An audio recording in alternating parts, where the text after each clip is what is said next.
नमस्कार साथियों, unique politics पे आप सभी का स्वागत है। मैं उमेश झिलमिलिया। साथियों, बहुजन समाज पार्टी की तरफ से पुराने नेताओं की घर वापसी के लिए एक तरह से अभियान चलाया जा रहा है और जो लोग विचारधारा से कभी समझौता नहीं करते वो बहुजन समाज पार्टी के साथ कंधे से कंधा मिलाकर चलने के लिए तैयार हैं और वो घर वापसी कर रहे हैं। लेकिन कुछ बड़े नेताओं के बारे में चर्चा होनी शुरू हो गई थी। स्वामी प्रसाद मौर्य उसमें चर्चित नाम है। आपने देखा कि सोशल मीडिया पर ये नाम कुछ दिन पहले, एक दो दिन पहले चल रहा था कि बहुजन समाज पार्टी के अंदर दोबारा से बीएसपी ज्वाइन कर सकते हैं स्वामी प्रसाद मौर्य। बहुजन समाज पार्टी ने ही उनको एक बड़ा नेता बनाया। ये पार्टी से निकले हुए हैं और 2016 में इन्होंने पार्टी छोड़ दी थी। 17 में बीजेपी ज्वाइन की, 21 में फिर से छोड़ दी थी और समाजवादी पार्टी ज्वाइन कर ली थी। फिर उसके बाद समाजवादी पार्टी भी छोड़ दी और अपनी पार्टी बना ली। लेकिन अकेले अपने दम पर वो कुछ नहीं कर सकते, ये भी सच्चाई है। बहुजन समाज पार्टी के साथ रहेंगे, जो उनकी विचारधारा है, जिस विचारधारा की वो बात करते हैं, इस देश को बौद्धमय बनाने की बात करते हैं, तो वो तो बहुजन समाज पार्टी के साथ रहकर ही हो सकता है। अब वो जो चर्चाएं चल रही थी वो चर्चाएं बंद हो गई, क्योंकि उनसे डायरेक्टली पूछ लिया गया, क्योंकि आपके बारे में चर्चा चल रही है तो उन्हीं से पूछ लिया जाए। जब उनसे पूछा गया तो उन्होंने सीधा सीधा क्या बात कही, वही बात की जो बात मौका प्रस्त लोग हमेशा कहते हैं। जो अपने आप को बाबा साहब का अनुयायी मानते हैं या कहते हैं अपने आप को, लेकिन विचारधारा से कभी भी समझौता कर लेते हैं, वो लोग हमेशा इस बात को कहते हैं कि बहुजन समाज पार्टी अपने मिशन से हट गई, इसलिए अब उसके साथ रहना हमें सही नहीं लग रहा। ये बात आपने राजेंद्र पाल गौतम के मुंह से भी सुनी होगी, वो इंटरव्यू दे रहे थे। ये बात स्वामी प्रसाद मौर्य या और नेता जो मौका प्रस्त जो नेता हैं, जो अपना परिवार का सिर्फ फायदा चाहते हैं, और इसी वजह से शायद वो बहुजन समाज पार्टी से निकाले गए थे या उन्होंने इस्तीफा दिया था। लेकिन पार्टी की सुप्रीमो मायावती जी ने तब भी उन्हें ये कहा था कि अच्छा हुआ कि आप पार्टी छोड़कर चले गए, इस तरह के लोग हमारी पार्टी में नहीं रहने चाहिए। अगर वो परिवारवाद की बात करते हैं, इस तरह की बात बीएसपी की सुप्रीमो ने भी कही थी। क्योंकि जब उन्होंने पार्टी छोड़ी थी तो आरोप लगाया था, जैसे और नेता लगाते हैं, जब बहुजन समाज पार्टी में टिकट नहीं मिलता परिवार को, या बीएसपी की तरफ से या किसी और पार्टी की तरफ से भी टिकट नहीं मिलता, तो फिर वो पार्टी छोड़कर और पार्टी पर बड़े बड़े आरोप लगाते हैं। तो यही आरोप लगाए गए थे स्वामी प्रसाद मौर्य की तरफ से बहुजन समाज पार्टी पर। तो मैंने हमेशा कहा कि जो मौका प्रस्त लोग हैं वो अपने परिवार तक ही सीमित है, उनका ही भला चाहते हैं, उनका समाज से कोई लेना देना नहीं है। मुझे ये वीडियो इसलिए बनानी पड़ रही है स्वामी प्रसाद मौर्य पे। वैसे तो वो अपने आप को बौद्ध में ही कहते हैं, अच्छी बात है, और नॉलेज भी बहुत है, ज्ञानी भी हैं, अच्छे तरह से बहुत बारीकी से अपनी चीज़ों को रखते हैं। लेकिन क्या उनके अकेले इस तरह के प्रचार से जो वो प्रचार करते हैं, और जब वो पार्टी के साथ थे, बहुजन समाज पार्टी के साथ थे, क्या क्या बहुजन समाज पार्टी ने नहीं दिया?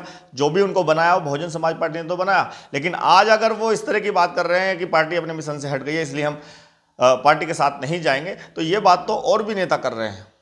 वो इसलिए तो कर रहे हैं। और मैंने कहा कि जब किसी के पास पार्टी का जब कमज़ोर होती है कोई भी पार्टी, जब वो सत्ता में नहीं आने वाली होती है किसी कारण, तो उसका साथ सब हर कोई छोड़ना चाहता है। फिर किसके साथ जाना चाहता है? इसकी सत्ता है, ये जिसकी सत्ता आ सकती है।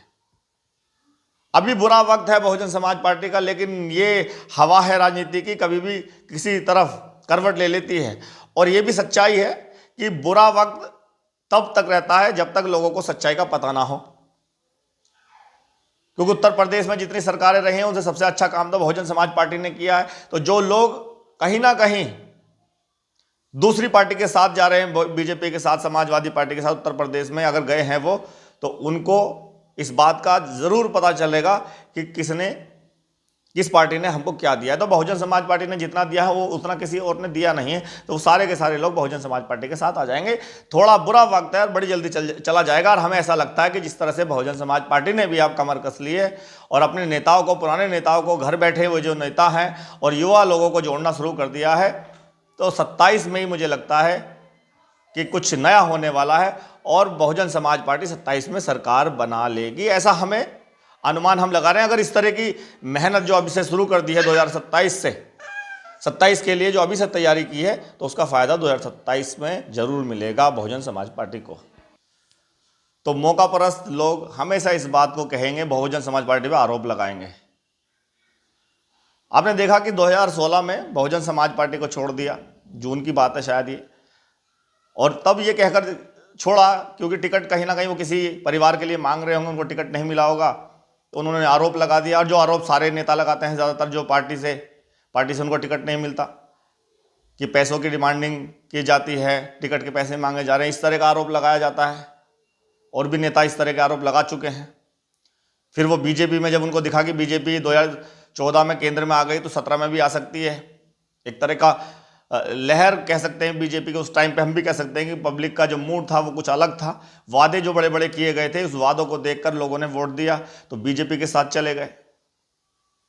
और पूरा वो जो नेता जो किसी ना किसी पार्टी में विधायक हैं, बड़े नेता हैं, उनको जल्दी दूसरी पार्टियां ले लेती हैं, उनके साथ जनाधार आ जाता है। तो बीजेपी ने भी ले लिया, बीजेपी के साथ काम किया। फिर 2022 के चुनाव में कुछ माहौल चेंज होना शुरू हुआ, बीजेपी के खिलाफ थोड़ा सा माहौल बन रहा था, गठबंधन की बात हो रही थी जिसमें बहुजन समाज पार्टी अकेले लड़ रही थी, समाजवादी पार्टी और आरएलडी मिलकर चुनाव लड़ी। तो 22 के चुनाव से पहले ही, एक महीना पहले चुनाव से, वो भी बीजेपी को पार्टी को छोड़ दी, समाजवादी पार्टी का दामन उन्होंने थाम लिया। उसके बाद भी वहां उन्होंने टिकट मांगा कहीं ना कहीं। बीजेपी जब उन्होंने छोड़ी तो तब भी किसी ना किसी के लिए टिकट मांग रहे थे वो, बीजेपी ने आरोप भी लगाया उन पर कि अपने बेटे के लिए, किसी के लिए वो टिकट मांग रहे थे, टिकट नहीं मिला तो इसलिए उन्होंने पार्टी छोड़ दी। समाजवादी पार्टी ने भी उनको जहां से वो टिकट मांग रहे थे वहां से नहीं दिया। तो कहीं ना कहीं अपने परिवार का, अपने फायदे के लिए अगर राजनीति में आप आए हैं तो ज्यादा लंबे आप चल नहीं सकते, ये सच्चाई है। ये देश की जनता क्या, ये प्रकृति का नियम भी कह सकता हूं कि जब तक कोई अपना अपना भला चाहता है तो अपना अपना कितना भला करेगा, लेकिन जो समाज का भला चाहता है उसके साथ समाज हमेशा रहता है, हमेशा, मरते दम तक। और जो अपना भला चाहता है तो कुछ समय तक तो समाज साथ रहता है, लेकिन बाद में जब लोगों को पता चलता है कि ये अपना और अपने परिवार का भला चाह रहा है, उसके बाद उनको छोड़ दिया जाता है। तो अगर उनसे पूछा गया कि भाई आप वापसी कर रहे हो बहुजन समाज पार्टी में, तो वो आज ये कह रहे हैं कि बीएसपी अपने मिशन से हट गई है, अंबेडकर बाबा साहब की जो विचारधारा थी उससे हट गई है, इसलिए हम पार्टी में नहीं जाएंगे। अरे सच्चाई तो यह है कि अभी बुरा वक्त चल रहा है, इसीलिए आप पार्टी के साथ नहीं हो। अभी थोड़ा सा लहर अगर बीएसपी की दिखने लगे तो एकदम एक झटके में सारे के सारे नेता आ जाएंगे, सच्चाई है। लेकिन ये भी होगा, देश की जनता समझ रही है कि कौन सी पार्टी ने उत्तर प्रदेश में काम किया और किसने क्या दिया है जनता को। तो सारे के सारे लोग एक साथ बहुजन समाज पार्टी के साथ आएंगे। वहां बहुजन समाज पार्टी भी अब काम करेगी। कहीं ना कहीं बहुजन समाज पार्टी जो है वो भी थोड़ी सक्रियता नहीं नजर आई थी 22 के अंदर, 24 के अंदर कम आई, लेकिन जब जैसे जैसे नुकसान हुआ तो अब इससे सबक लेना तो बहुत ज़रूरी है। तो बहुजन समाज पार्टी में बदलाव हो रहे हैं, बड़े बदलाव देखने को मिल रहे हैं। 27 की तैयारी अभी से हो रही है तो इसका मतलब फ़ायदा ज़रूर मिलेगा। तो स्वामी प्रसाद मौर्य के लिए, उन पर मैंने ये वीडियो बनाई है।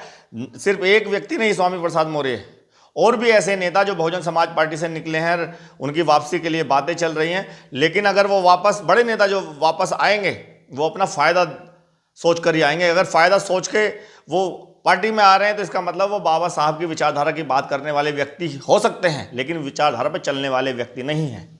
बात करना अलग बात है। आपने मीडिया में देखा स्वामी प्रसाद मौर्य को, किस तरह से वो बाबा साहब की बात करते हैं, किस तरह से वो बुद्ध की बात करते हैं, लेकिन विचारधारा पर बात करना अलग है, लेकिन विचारधारा पर चलना अलग है। वो बीएसपी को कमजोर करने के लिए, खत्म करने के लिए पता नहीं कब से लगी हुई हैं मनुवादी पार्टियां कि इसको कैसे कैसे कमजोर किया जाए, कैसे कैसे इनके नेता को तोड़ा जाए, लालची लोगों को तोड़ा जाए। और लालची लोग जल्दी टूट जाते हैं। हर पार्टी को पता है कि किसी पार्टी में कौन सा नेता कब टूट सकता है, कौन से लालच से टूट सकता है। जो टूट जाते हैं वो विचारधारा के नहीं है, जो बिक जाते हैं वो किसी विचारधारा के, किसी समाज के, किसी जनता के लिए कुछ नहीं कर सकते। ये सच्चाई है।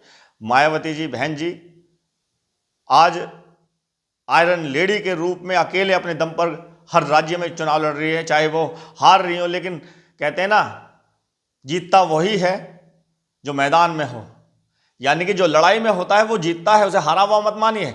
जो लोग हारा हुआ मान रहे हैं बीएसपी को, मेरी तरफ से, या कोई भी पार्टी में हो, सिर्फ बीएसपी की बात नहीं है, कोई भी जो मैदान में होता है वो हारा हुआ मुझे नहीं लगता वो हारा हुआ है।